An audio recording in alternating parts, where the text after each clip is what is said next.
what I am trying to present you today will not be a lecture. It will be rather a demonstration or an experiment. And this experiment or demonstration, or whatever you like to call it, has the aim to present to you my attitude to teaching. You see, it is not a method, it is not a system. Teaching is not a science, it is an art. You cannot put it really in a system. But you may have an attitude to it. This attitude cannot be easily described in words, more in acts, and I will show you that afterwards if I can. But I can tell you a few slogans. Let me put my first point in the question and answer form. What is teaching? In my opinion, teaching is giving opportunity to the students to discover things by themselves. Not the teacher should tell the things to the students. If they wish to learn it really, they have to discover it. A second point. First guess, then prove. All great discoveries were made in this time. The discoveries in the mind of Archimedes or Gauss or Newton were conceived this way, or anyhow some of the important ones. And any kid in the classroom finds things this way. First guess, then prove. My third point is a straightforward application of this point to mathematics. Mathematics seems to consist of proofs, but it's not quite so. Finished mathematics consists of proofs, but mathematics in the making consists of guesses.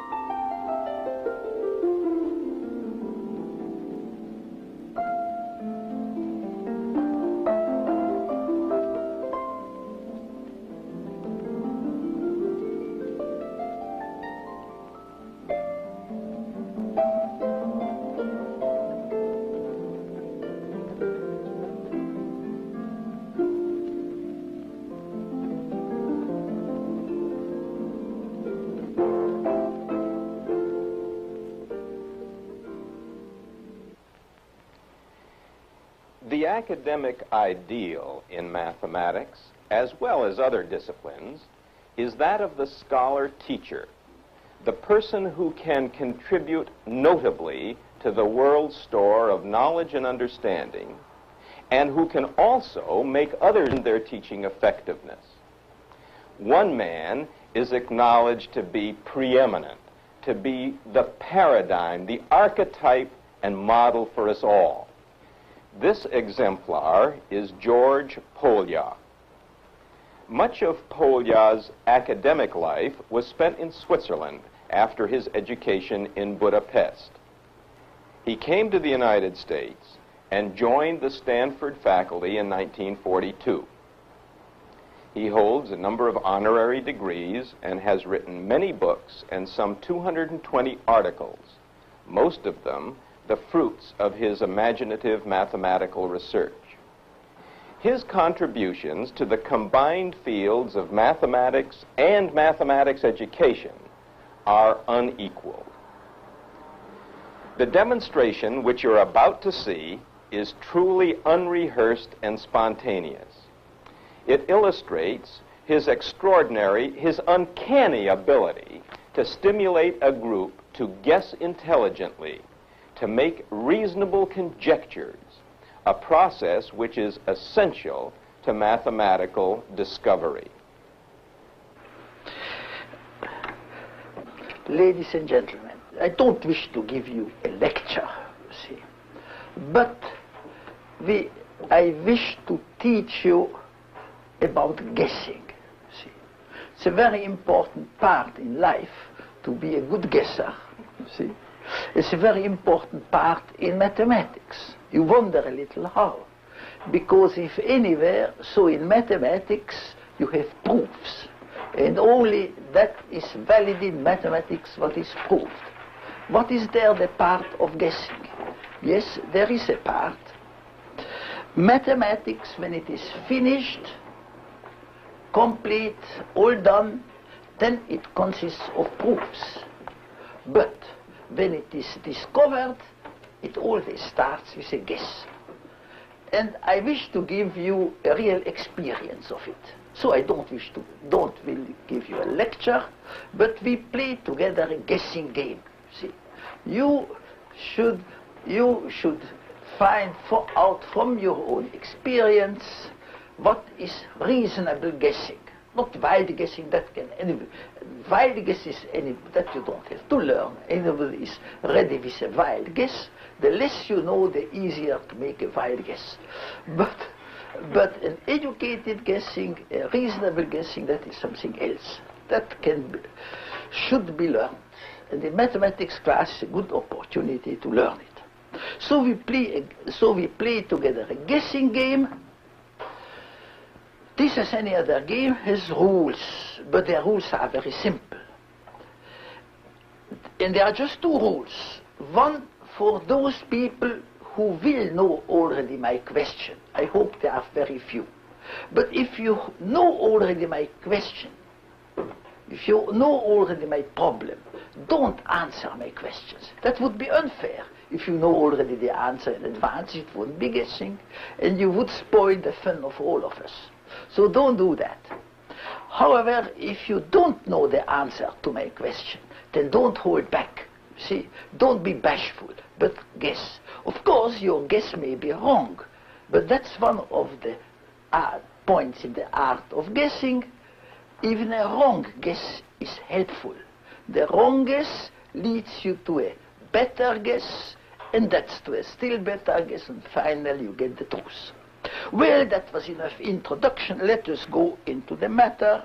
So I give you a problem to guess. It will be really a problem of solid geometry, but you know as solid geometry, not much is there to know. For instance, everybody knows what is a plane. A plane is very flat. The top of his desk. This is part of a plane, or approximately. The better it's made, the smoother it is, the flatter it is, the better it resembles to the ideal plane of mathematics. But the ideal plane of mathematics goes over in all directions. It is infinite. So you know what is a plane. It is flat and infinite.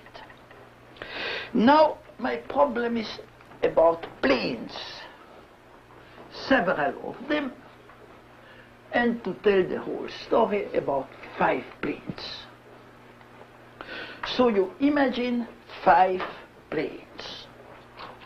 So if you cut, so that is 1 plane, 2 planes, 3, 4, 5 planes.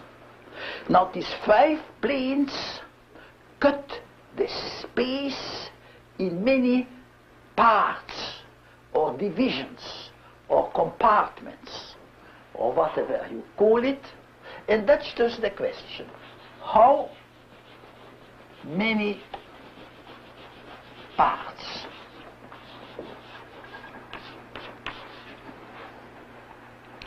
This is my question, or almost. There is something to be added, but I wait till you find it out by yourself. But you understand it. You imagine a big piece of cheese. Some cheese you like, maybe. It may be green cheese, it may be Swiss cheese, whatever you like. And then you cut it once, twice, 3, 4, 5 times, very sharp in a plane. There are lots of many pieces. And you have to guess how many. Who is ready with a guess? Don't be bashful. Go ahead. Yes, say something. 25. 25. Grand. How did you get that? I multiplied 5 times 5. 5 times 5. That's an idea. There is some idea. Good. Anybody ready for another guess? Yes, please. 32. 32. Oh. You have something behind you. Oh, 32. It's interesting. So, quite big numbers. Still another guess? Well, that's enough to start with. Can both guesses be correct? Can both guesses be correct? Yes. Yes. Oh, that's interesting. I didn't expect this answer. But you may be right, who knows? No. I thought, all right. Any other guess? Any other question? Yes, please. I'd say 10 spaces. 10 spaces. 10. So many. We have 10. Well, we shall see who is right. But you see, there is another point. You see, guessing, that's the important beginning of solving any problem. And the real problem is difficult. A real problem, you cannot do it right away, otherwise it would be a problem. It belongs to the idea of a problem that has some difficulty. So if you cannot do a problem, what to do? Just wait for an idea? No. The right thing is try to imagine some easier problem which could prepare you for the good problem. Some easier problem which could help. And in this case, it is not very difficult to imagine. You should be suspicious in life, you see. So if I ask you 5 planes, then you should have asked yourself, why does he ask just 5? Why not 4? Why not 6? So what would you ask? Yes. I guess you mean how many planes do, say, 3 planes, 3 spaces planes. do 3 cover? Good. Or what do you would say? Well, the simplest model would be 2 planes, I would guess. 2. Is that the simplest? Well, One plane. Oh, yes. So much trouble to find the simplest. 1. Yes, that is the... You see, but it is so, in mathematics, often the simplest is the best. So, here is...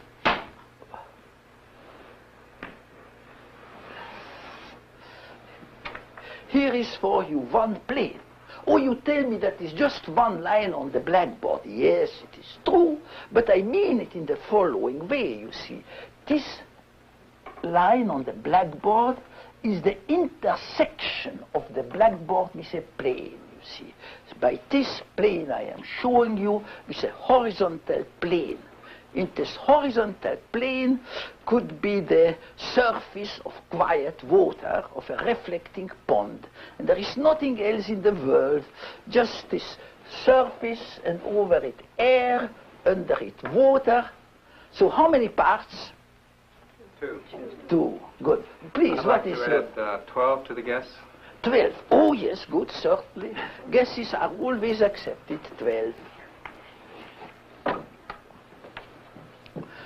So, but in this case, there are just 2 parts. Is that clear? You see, but in mathematics, that is an advantage. First of all, you can make yourself completely clear the simplest cases, and they are useful. So, in order not to forget it, I wish to note it down. So I have just 1 dividing plane. It is long to write down divide. I just write the end. Dividing plane. And there is just 1 dividing plane, then the number of parts is exactly 2.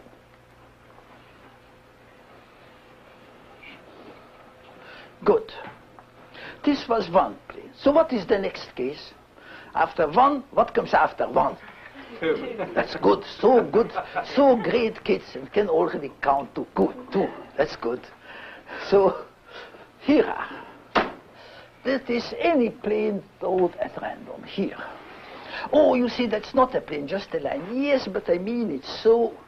You see, this line is the intersection of the plane of the blackboard with, you see, with such a plane. So you have two planes, 1, 2. And how many parts do you see? 4. 4. Oh, please, answer loud, nicely. See. You can shout much louder. Okay, so you have 2 planes, you have 4 parts. Good. Now, what about 3 planes? Well, I will tell you once. Yes, please, you have. Could I ask you a question? If the Yes, planes please, were, do ask a question. if the planes were parallel, would it still divide them into Very 4 good parts? question. That's a good question. I have waited just for your question. Now, that's a very good question. If all the planes are parallel, 1, 2, 3, 4, 5, then it is no problem. If all 5 planes are parallel, little imagination, like that, then there are how many parts? 6. Well, then the whole problem would be over. This cannot be the question. Very good. That I wanted you bring it out. Yes, my question was incompletely stated. And that was so intentional, you see, because problems in life, real and even in science, they are often incompletely stated. You have to find out what the real question is. So my real question is, you see, that planes should not be parallel, or should not all pass through at the same point. They should be taken at random.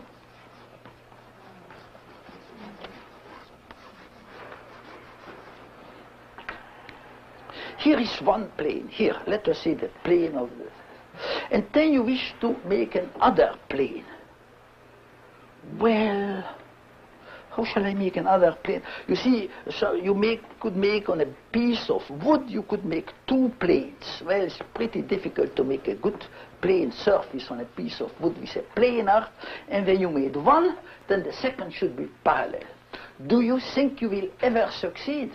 Maybe it will be good enough for the piece of wood, you see, you wouldn't see the difference. But if both were produced far enough, very likely they would have a little inclination, and far enough they would do what they would.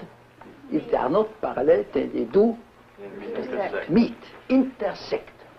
So you see, if the planes are taken at random, then no 2 will be parallel, or no 3 will pass through the same line. You see, that is almost impossible. Well, I hope you have a sound idea about it. So this was 2 planes are taken at random. You feel happier about your question? Yes. Good. That's a very good question. Now, look here. So, 1 plane, 2 planes. How many parts? 4. 4. Good. Answer with conviction. 4. Good. Oh, we did it already. Now 3 planes. 3 planes.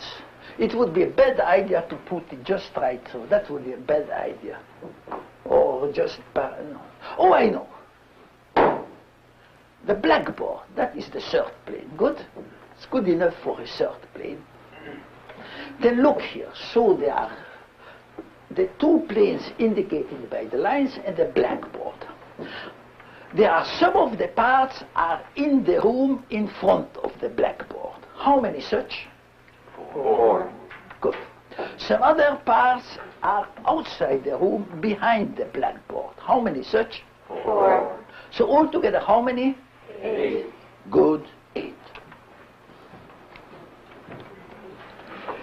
Now, look here, perhaps the most important point. You understood now the problem, and I have so little space, I must erase it. But here will come really the most important thing. I wish to draw your attention to the most important points in reasonable guessing. If we had more time, I would introduce each much slower, but we have little time. So I tell you right away one important point in reasonable guessing, to think of extreme cases.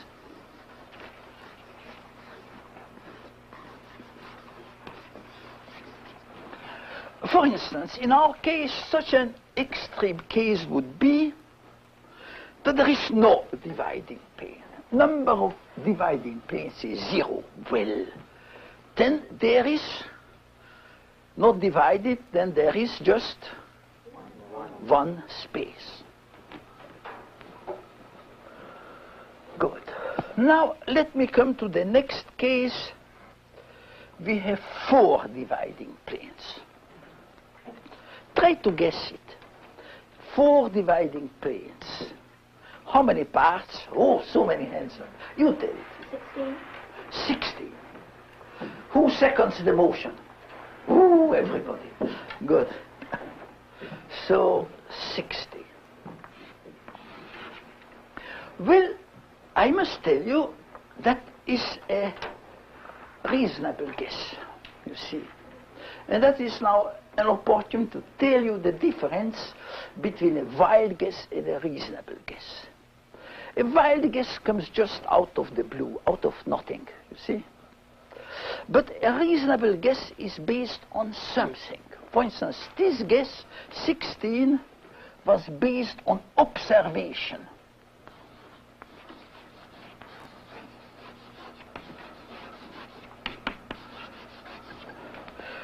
Before guessing 16, you observe the numbers 1, 2, 4, 8. Well, what did you observe? What observation? What did you observe?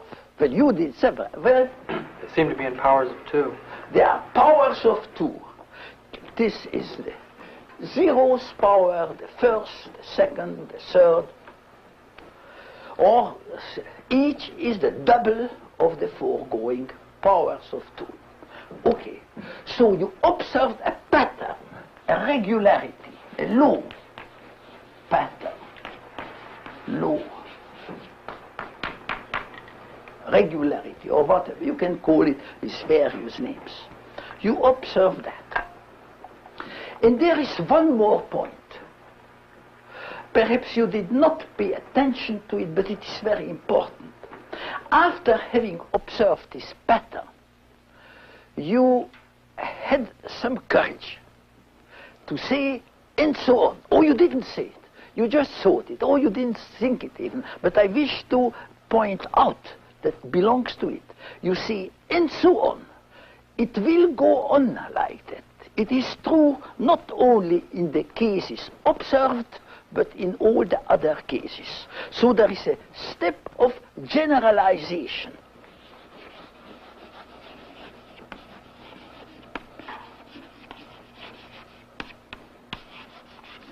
So we got reality 16 in a reasonable way of guessing. We observed, we found a pattern, and we said, and so on. It will go on like this. We made a generalization. That's a very important, you see, I wish to point out to you, that is very important. You hear all the time about that, you see. This is important in all the sciences. How do you call that? When you get a generalization starting from observation, observing a law and generalize it, that has a name. Prediction. Yes. How do you? Inductive thinking? Induction, that's right. Our science is inductive. It is, all our knowledge was obtained in this way, well, with some unavoidable criticism. So that is, there are some essential points about induction. So, I must admit, it is a reasonable guess. But is it proved? Is 16 certain or not? Yes or no? No. No. Cannot you answer with more conviction, louder? No. Now, good. So I put a query after the 16. It is doubtful. Now you see what is very important in reasonable guessing. You guess, and you shouldn't hold back. That's not good. You can guess. What you should not do, that you believe your own guesses. See? Oh, you believe in it a little, otherwise you wouldn't have guessed it, and that is sound. That's healthy. But believe completely what you guessed, well, that is the standpoint of savages, not of educated people. So you doubt it, and that's not enough. You have to doubt it austerly. Test your guesses. You have to test your guess. You have to check it. You see, your guess was a prediction. You see, your guess was a prediction. You predicted if I draw 4 planes at random, then there will be 16 pieces of space. You predicted that. Now, is that so? Guess it. By the way, I will tell you, it is not very easy to imagine 4 planes at random in space. Except one point, something remarkable happens. That we can understand a little by the analogy of the plane. Analogy is another important point in guessing. You see, I discussed division of space by planes. Space divided by planes. But really simple, and I draw it, division of a plane by straight lines. For instance, if I divide the plane by just one straight line, then how many parts are in the plane? 2. 2. No figure. They have even names. They call them, there are 2 half planes. Well, that's what you wanted to say. Yes. There are 2 half planes. Good. So, let us know that. Plane divided by lines. If you divide it by one line, there are 2 half planes. If you divide it by 2 lines on the blackboard, how many parts are there? 4. May I direct your attention to that all 4 parts are infinite, you see. It is not bounded. You can go away in this part as far as you wish from the point of intersection. All 4 parts are infinite. But if you introduce a 3rd line, just at random, in any position, like that, you see, then something happens. Then there is one division of space more interesting than the others. It is bounded from all sides. It is finite. How do you call this part? What is that? You don't know that? Yes, you know it. It is a triangle. So if you introduce 3 lines, then you introduce a triangle. I foresaw that will be some difficulty. So here I show you the same figure again. By introducing 3 lines, somewhat different, you get a triangle, a finite part. And in space, if you introduced a 4th plane, then something similar happens. You get a finite body, you see. 4 planes, they include a finite body, solided by 4 planes between 4 faces. How do you? So that's the remarkable thing that happens. So there is the tetrahedron. So if you introduce 4 planes, you get a finite part of space. That is the new thing that happens. And now, so after that it is easier to recall, it is easier to visualize the whole situation. Of course, these planes, here is the tetrahedron space, but I have to make a picture because these faces go to infinity. You see, they still cut the space in many parts, one of them finite, the other go to infinity. And how many should there be? What did you say? How many should there be? Now stick to your guns. Say what you did before. Repeat it. 16. That's it. 16. Now, all right, we shall see. Can you just by looking at it count them? Can you? 15. How many? 15. How did you count it so quickly? Are you sure that you counted it right? You see, you can make mistake in two ways. There is some parts you forgot. Some parts you may get it counted twice, but you counted 15. Could you explain us how? First I counted the tetrahedron, and then you've drawn small tetrahedrons at the vertex of each of those. There's one for each of those. Then there would be one for each edge of the tetrahedron. Oh, yes. Well, he is very clever. Well, very good. But did the others follow?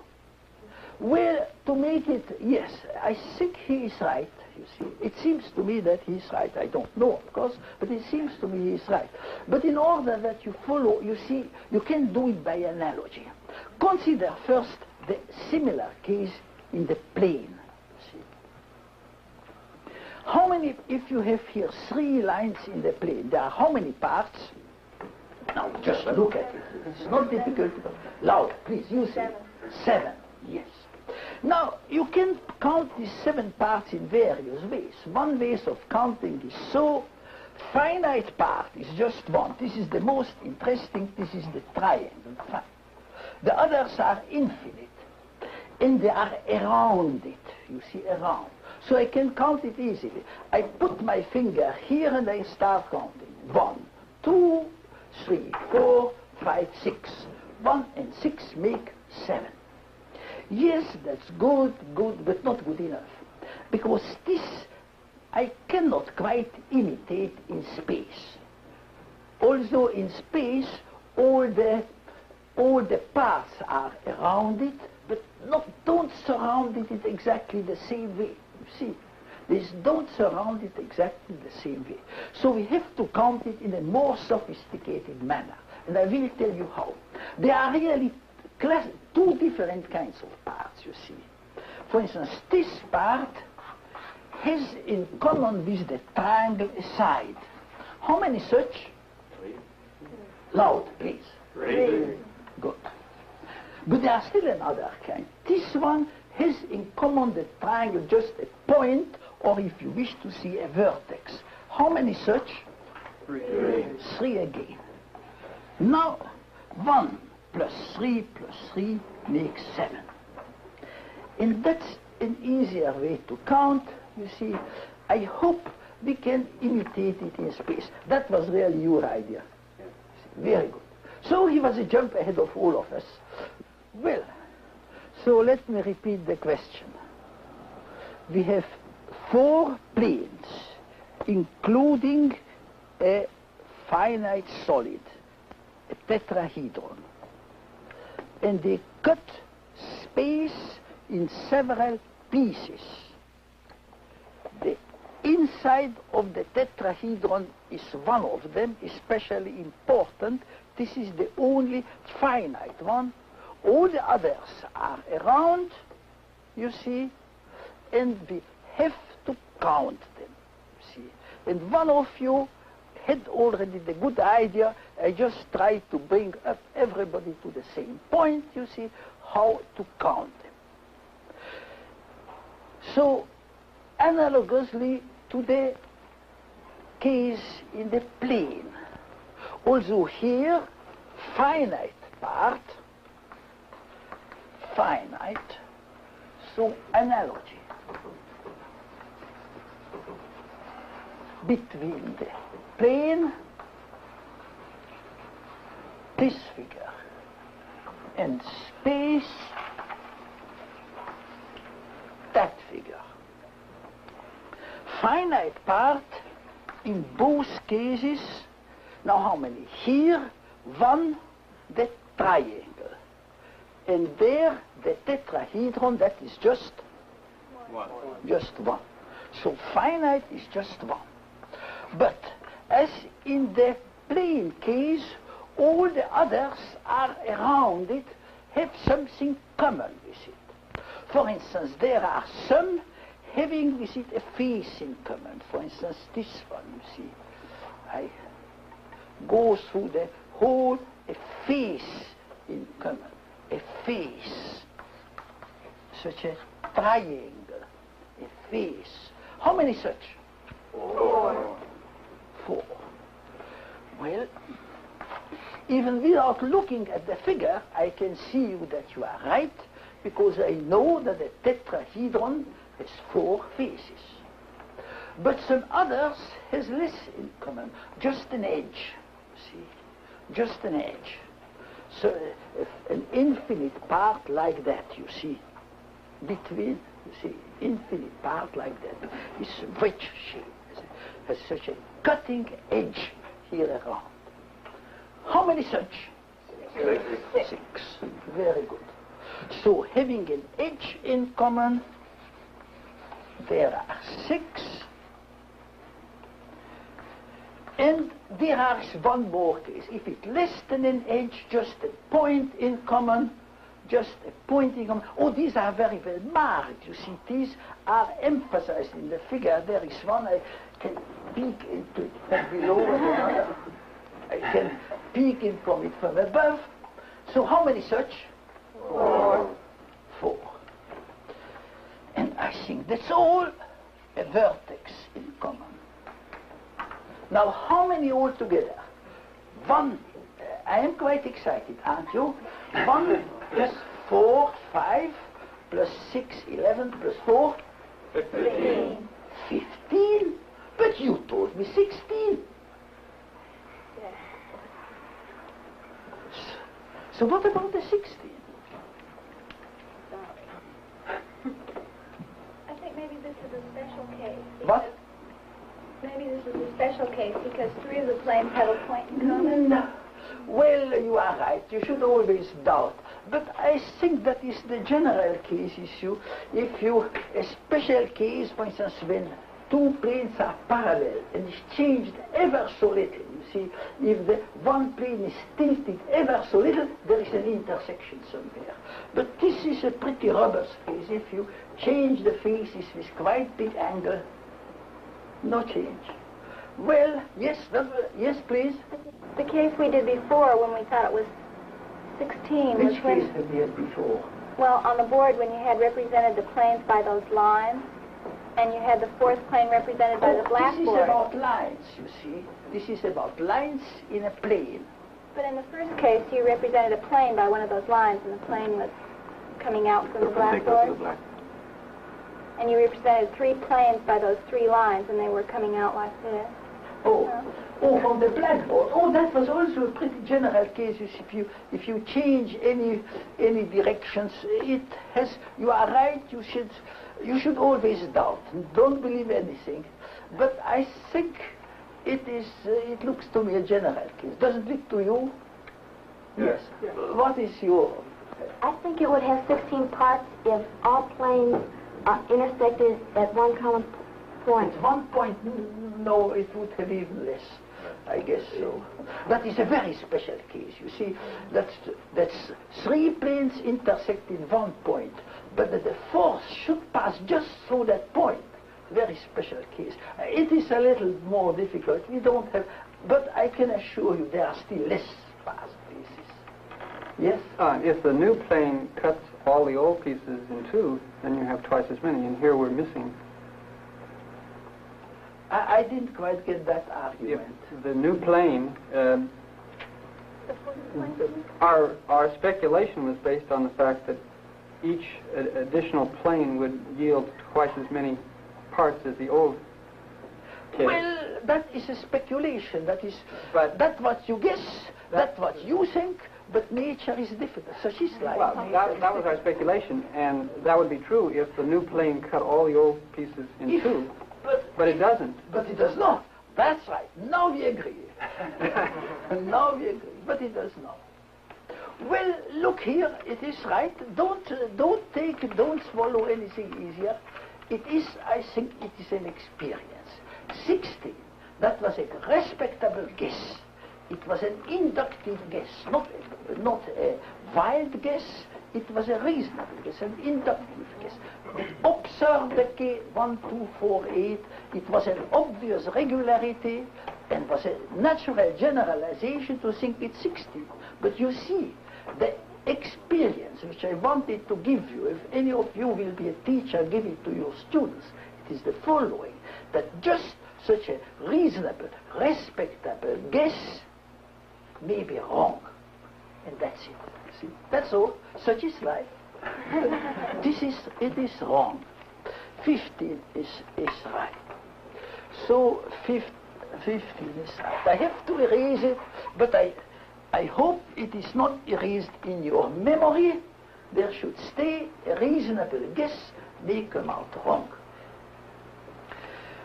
Well, but I think we learned something. For instance, an interesting thing we learned is analogy. Without analogy, which one of you very cleverly sensed right at the beginning, you see, without analogy, it would have been much harder to find the number 15. It would have been much harder to find the number 15. Then, another interesting case is extreme cases. You can even combine both, you see. We first just divided space by planes. Then we divided plane by lines. This was an analogous case. Let us work it a little more.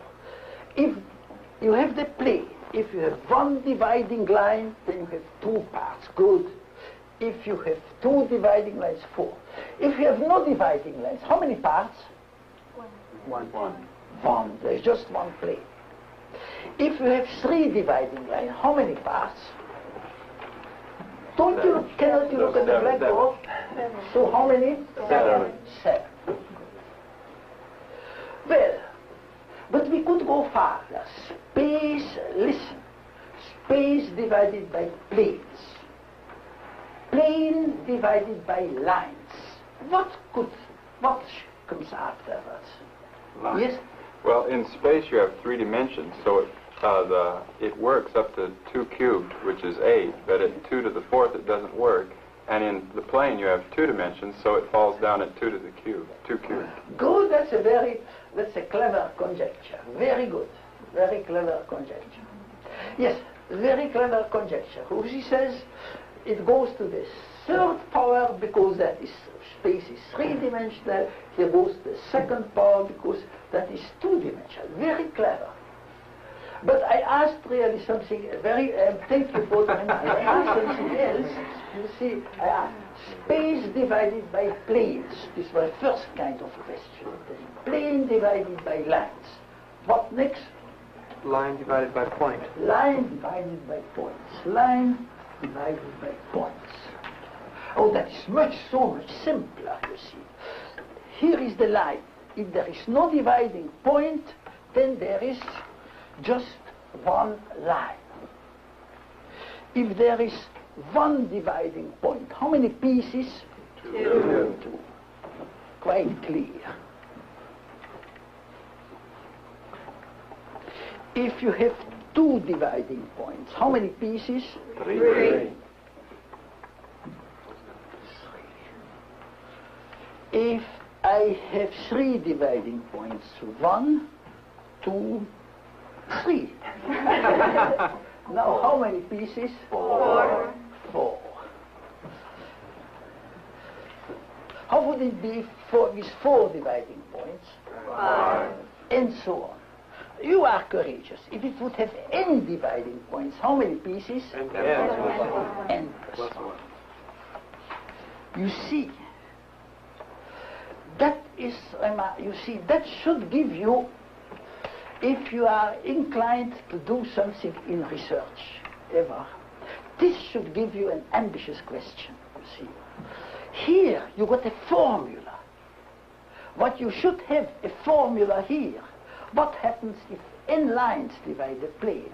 What happens if n planes divide the space? This is an ambitious plan. And you should be ambitious. If you are not ambitious, you won't get far. should be ambitious in science, otherwise not so good. But in science you should be ambitious. Now, we have little time, so I would be quite happy if you would solve my original question, which was, if you have 5 dividing planes, then space is cut into how many parts? Which number should come here? And we worked so much, we collected some results, and you see, you had a good, you see, his remark was very good. So here, 1, 2, 4, 8, but that is the third power, space is 3-dimensional, the fourth power doesn't work, falls down 1. Here, 1, 2, 4, plane is 2-dimensional, the third power doesn't work, falls down 1. Line is how many dimensional? 1. 1, 0, 1, 2 is already too high, doesn't work anymore. You see, so it's a clever guess. So this number, there is something in these numbers. Now, who can, this is a challenge to your guessing faculty. You see. What should I write here? Looking at this table, what should I write here? A reasonable guess. 29. What? 29. 29, you say. 29. Perhaps. 28. Who? Somebody says? Who 28. Says 20? You say 20. 28. 20. 28. Now I'm short of pace. 21. 21. Well, so it's that first to start on the top. 21.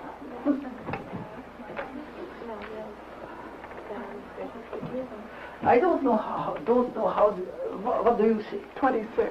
You say 26. So very different. Now let me take the last one. How do you come to 26? Could you explain your reasons for 26? Yeah. Yes. I was looking for a pattern in the numbers that are on the board, and I found that if you were working in the third column, that if you took the 2 preceding numbers in the other 2 columns, in that column, to get 8, you add the 2 4s on the 2 for instance, columns. you take 4. You see, you take 4. Well, perhaps, or in this column. What's the, yes? Well, to get the 8 in the third To get column. the 8, very okay. good. I added That is the third row for me, okay. That's so right, the third row. 8. So you Yeah. get the 2 preceding. Yes, the 4s and the 4. Okay, and to get that second 4. Then 8 makes 8. Good. And to get How that do you second get the 7? Okay, you add the number above it and the 1 over 4 and 3. Okay. And how can the 4? The 2 2s. 2 and 2 and 4. 2 and 2 and 2. 1 and 1. 2, 1 and 1. Hey, seems to go. And 15, how do you get that? Okay, you add 8 and 7. Good. So, that is the pattern he discovered. Now, how did he get 26? Anybody else? Anybody follows? Yes? Add the 7 and 4 in the second and third columns to get 11. 7 and 4, if the pattern continues, then it gets you 11. Then And add the 15 and the 11 in the first and second column. then you get 26. Well, you see, this is a reasonable guess. A guess by induction. You see, it is based on observation. On observation of the pattern, it is true, then you must have still the courage to say, and so on. Is it right? You had the courage, that's good for you. You see, you had the courage to say, and so on. It will go on, so also 11 will, 7, it will go on, and this will be go on. So you had the courage. But tell me, is 11 proved? Yes or no? Proved or not? No. No more conviction, you answer so weakly. Is 26 proved, yes or no? No. No, that was better. No, you see. But, now it's another question. Proved? No, it is not proved. But, do you believe it? Do you believe it? Sort of. Sort of. That was a very good answer. She's a cautious girl. You must be cautious in life. That's good for you. See? Yes, sort of. You have believe it half and half. Not you believe nothing till it is proved. You see, that's right. Is it proved? No. But I will tell you. Here I told you one of the important points is test your guess. This is maybe the most important for a scientist. Test your guess. You have to test your guess. So we guessed 11 and 26. Which is easier to guess, 11 or 26? 11. It's just in the plane. This I can do. In space it's very difficult to do diagram, but in the plane, well, I have to make one more line, any line, here. Any odd line will do. Okay. So count it. So it was a prediction. She predicted, her method predicted 11. Now, let us go catch her. Should we? Shall we? How many finite parts are there? 3. 1, 2, 3. So finite parts are 3. Finite. I just tried the consonants. Now the infinite parts, that is easy in the plane, they are all around. So I put here my finger and start counting. Where my finger is, that is 1, 2, 3, 4, 5, 6, 7, 8. 3 plus 8 equals 11. So what about the 11? You got out, you see. She got away. So 11 seems to be more than just a fact. Now, I would be interested to know. Now, what do you think? I am just interested in your opinion. 26 was a guess. It is still a guess. But the situation is a little different. Now we have verified 11, you see. This verification could and perhaps should influence our conviction. So after the verification of 11, do you believe in 26 more or less? More. That's right. Yes, I think that's the reasonable opinion, you see. Because if 11 checks, that shows that the underlying pattern has something for it. This gives a little more credit to the underlying pattern, therefore the 26. Moved? No. So should you believe it? No. Sort of. She said it myself. She was sort of believing. Not completely, because it's not proved, but so we didn't give a mathematical proof. What kind of proof did we give? Something important. Inductive evidence. You see, mathematics is good to teach inductive evidence, and that's important. Everything serious that we learn is based on inductive evidence, but even that you can best learn on mathematics. So 26 is not proved. Well, if you work on it a little more, it can be proved. But that we cannot do here. You see, for us, the most important point was I wanted to tell you what is important in reasonable guessing. It is good to look at extreme cases. It is good to look at analogy. Induction is very important. You have to observe. You have to look at the world if you wish to see how it is. But just looking at it, and it is not enough. It is a valuable result if you detect a pattern, you see. If you detect a pattern in the behavior of your boyfriend, that's maybe very important, you see. So detect a pattern. And then you have still the courage to say, and so on. The generalization, the pattern will go on. And altogether is induction. But perhaps the most important part is to test your guess, you see. This is the difference between a savage and the scientist, you see. A savage believes his guess, or don't believe it. A savage belief and disbelief. A scientist sort of believes all the time, never completely. Everything could be changed, but some guesses are more respectable than the others because they are better verified. So you have always think of testing your guess. Now I wish to tell you a last story that you shouldn't forget that. So you have to test your guesses and keep always an important difference. This is a fact this is a guess. This distinction should be very clear in your mind. And the story is just about that. Who should know this difference? A scientist. If he's in England, a member of the Royal Society. All the senior scientists in England are members of the Royal Society. And once a janitor in the building of the Royal Society also made this distinction between a fact and the theory, between a fact and the guess. Well, it was so that Sir John, who is a member of the Royal Society, came to a meeting a little late. He was in a hurry, but he had to give his hat in the cloakroom and get a check for it with a number, and he was in a hurry. Then the man in the cloakroom, he was just a janitor, just on duty on that day, noticed that he is hurry and said, "Please, sir, you go ahead, you just go ahead. I will give you a hat without a check." So Sir John went thankfully into the meeting, but he had first misgivings. What will happen to his hat? So, however, as he came back, the man in the cloakroom gave him his crack right away. Now, I don't know what happened to Sir John, but he said, perhaps a little too patronizingly, "Well, how did you know that it is my hat?" And the janitor, well, he answered very sharply, "Sir, I don't know whether it is your hat. It is the hat you gave me."